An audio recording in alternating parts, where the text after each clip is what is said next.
Sementara itu, saudara, Israel kembali melakukan serangan udara di kota Kana, Lebanon Selatan. Sedikitnya 15 orang tewas dalam serangan ini.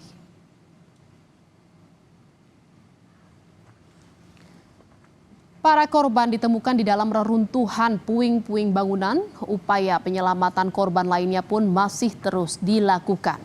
Serangan Israel di kota Kana pernah terjadi pada tahun 1996. Pada saat itu, Israel menyerang warga yang sedang mengungsi di kompleks pengungsian PBB. Sedikitnya 100 warga sipil tewas, termasuk 4 pasukan penjaga perdamaian PBB. Sekitar 2.300 orang telah tewas akibat serangan Israel di Lebanon sejak Oktober lalu.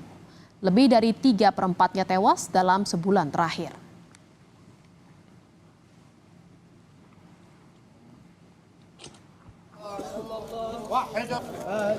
Dan saudara, puluhan warga menghadiri pemakaman massal pada hari Rabu di Lebanon Utara. Sebelumnya Israel melakukan serangan udara pada hari Senin. 22 warga tewas akibat serangan itu.